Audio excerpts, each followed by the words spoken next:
Hello,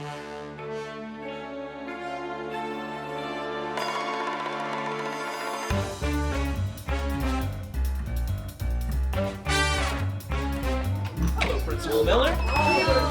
All right, listen carefully, please. If you have extra paper. You still working on that code? Look, I'm doing my best.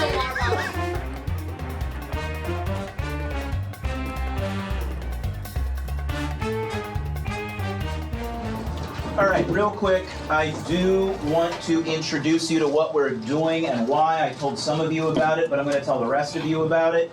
So I'm recording us just for a little bit each day. Honestly, like the teaching itself is going really well. I mean, like my students really ridiculously smart. We were learning algebraic stuff, right, to get them ready for 6th grade.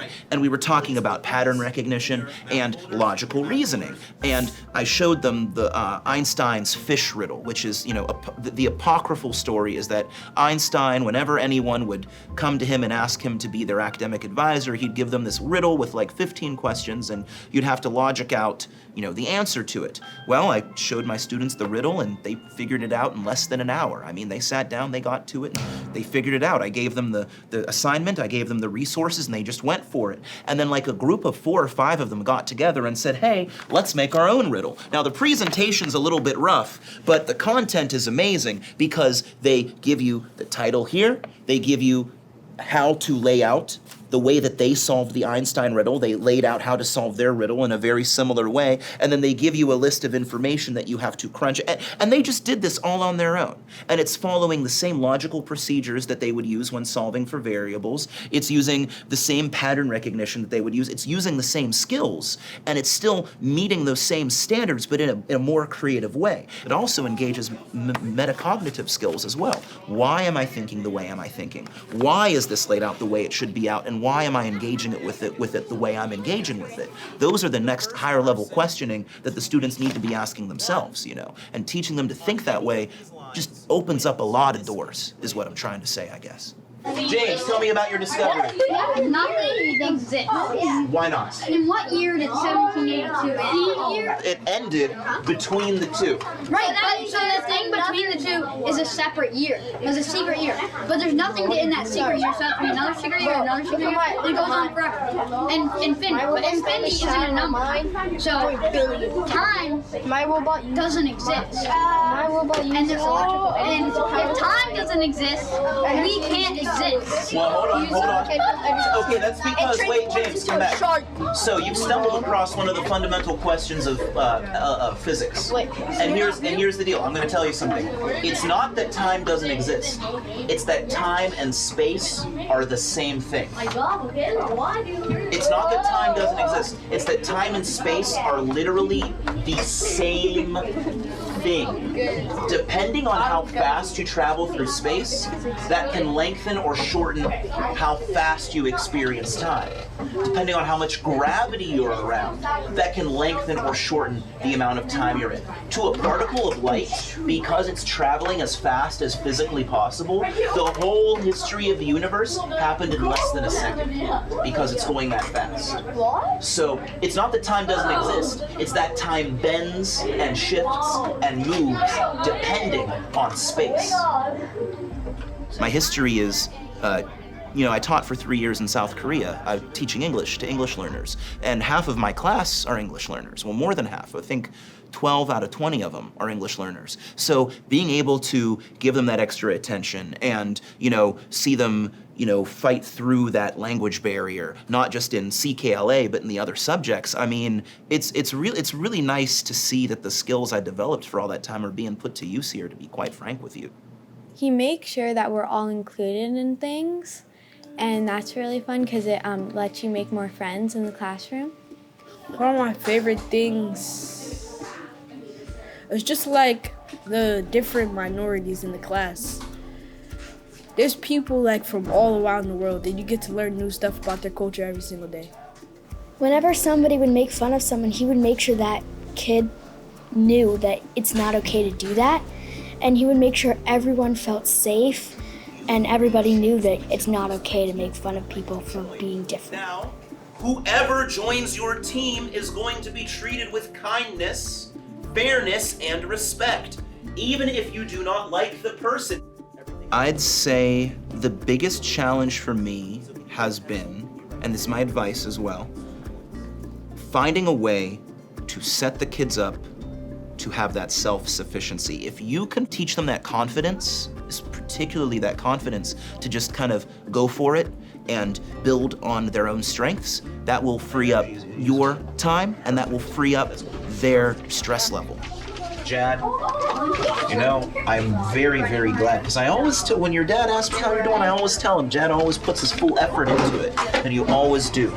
You should be very proud of yourself. Keep going. Keep going. You are good. Well, you know, we're all geniuses. You too.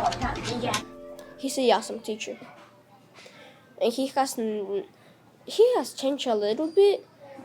He's nicer now. He's just like built a relationship with us where he can talk about more stuff than school.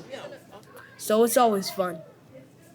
He also is more thoughtful, like he takes more time in lessons than previous teachers that I've had who just kind of like search a slideshow and like do it. He kind of like thinks about what we need to learn and not just what the curriculum is. He gives us free time, which I think is better because it helps us like reset our brains and get more focused. I give my students so much time to relax, to recalibrate, to reset. Studies have shown that when you give people enough time to reset and relax, they produce a higher quality of work. If you're a new teacher, do not be afraid to just chill and let your kids chill and like give them that extra time to, just breathe and like center themselves, because that really makes a difference and it makes them way less distracted by the end of the day. For Teacher Appreciation Week, I got him a coffee mug. He's very into coffee.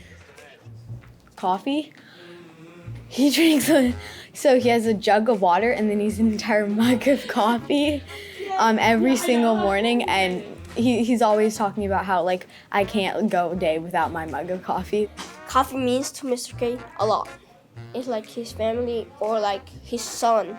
And it just keeps him going because we have a crazy classroom. It's a lot of questions, a lot of calling out. It helps him run through the day better. And the thing is, Mr. K actually has a difference when he doesn't have his coffee. He's kind of grumpy when he doesn't drink any in the morning because he's not very awake. I feel like I've seen him drink it less now. Like, I think he was more stressed at the beginning of the year. More tired. He's still late sometimes. I guess he sleeps in, but like, he's been drinking less coffee now. But I think that he definitely needs the coffee to survive every day. We're just very crazy. I will definitely admit that. Like, I wouldn't say that we're the normal kind of class. In today's climate with, education and everything, you always hear, parents this, parents that. Dude, my parents rock. Like, they go out of their way. They help provide, snacks for the classroom, for snack time. When we had our Halloween party, some came in and helped us out. They're always talking to me on Parent Square. I mean, genuinely, I feel very lucky and just frankly blessed to have such engaged and like thoughtful parents. So that's been the biggest surprise. The rough thing for me is honestly just like keeping up with all the emails, keeping up the communication with administration. To be perfectly honest, I actually struggle very much with that. So for me, it's also been a growing period. So it's really nice to see, like, to take inspiration from my students. Like, if you at the age of 10 can fight through a language barrier and do well in a subject that you were convinced you couldn't do, then I can at least answer some gosh darn emails. I think at the beginning, he really let us like go crazy.